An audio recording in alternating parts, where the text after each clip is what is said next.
This is the story of one of the greatest missed opportunities in human history, and how a king struggled to recover from his mistake, including almost killing the man who had offered the opportunity. Let's go back to 1493, when Christopher Columbus returned from his discovery of the New World for early modern Europeans. Unfortunately for him and his crew, a terrible winter storm drove them to the worst possible port in Europe. It was Lisbon, Portugal. There ruled the dangerous king who had previously refused to finance Columbus's voyage across the Atlantic Ocean to find a trade route to India and China. This was King Joao II, or King John II in English. He had taken the throne of Portugal 14 years earlier, and gained quite a reputation for himself by killing political enemies in his own kingdom. His posthumous nickname was the Perfect Prince, because of his success in applying the ruthless, power-grabbing principles in Machiavelli's book, The Prince. Christopher Columbus had tried 2 times to get the Portuguese king to finance his voyage, in 1484 and 1488, before he got the support he needed by Portugal's rivals in Spain. Now, in 1493, Columbus returned to Europe in triumph, but had to face the angry king who had rejected him. King Joao II questioned him while acting polite and even friendly. Columbus could not help bragging about his accomplishments. The annoyed king considered killing him, but fortunately for Columbus, the king decided to let him leave unharmed and return to Spain, where he received a hero's welcome, and presented his prizes from the New World to King Ferdinand and Queen Isabel. What happened next is described in the books Admiral of the Ocean Sea and Columbus, the Four Voyages.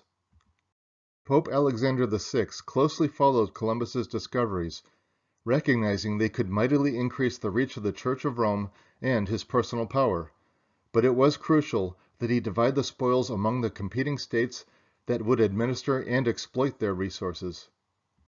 His Holiness was a Spaniard who owed his recent election, as well as many earlier favors, to the influence of King Ferdinand and Queen Isabella of Spain. Even before Columbus arrived at Barcelona in mid-April 1493, the Spanish sovereigns, warned by their ambassador at the court of Portugal that Joao II was equipping a fleet whose rumored destination was the new discoveries, began the necessary diplomatic démarches at Rome to secure their exclusive title. Alexander issued 4 bulls, or papal decrees, dividing the newly discovered lands and their riches between Spain and Portugal, who were allies in matters of faith, but rivals in matters of politics and trade. He established a line of demarcation that extended from the North Pole to the south, 100 leagues toward the west and south from any of the islands commonly known as the Azores and Cape Verdes. West of it, all future discoveries of lands not previously possessed by a Christian prince shall belong to Castile, Spain. Columbus undoubtedly suggested this demarcation line.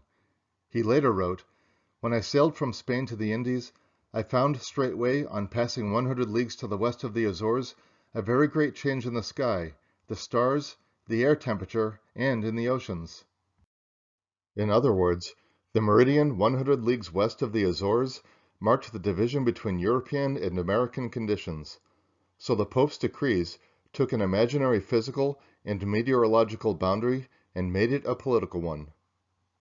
In early June 1493, the sovereigns of Spain showed the line of demarcation bull to the Portuguese ambassadors, who declared themselves dissatisfied because, 12 years earlier, the kings of Portugal had obtained a series of bulls confirming their rights to the coast of Africa.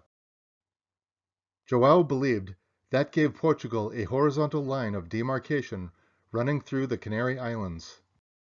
He was prepared to dispute Spanish claims to anything discovered south of that latitude, no matter how far west of Africa. In view of the Portuguese claim, clearly recognizing the new Spanish title to Cuba, Hispaniola, and the Bahamas, the new papal decrees were unsatisfactory as to future discoveries. The Portuguese expected to discover lands and a continent very profitable and richer than all the others between this older demarcation line and Africa. Portugal had a large and powerful military fleet, and Joao II was prepared to go to war for the riches of the New World. So how did the King and Queen of Spain avoid the upcoming conflict? Let's take a look in part 2 of this short series. Thank you for watching. Please like this video, subscribe to this channel for new videos every week or two, and see the description below for a list of books, online resources, and films featured in this video.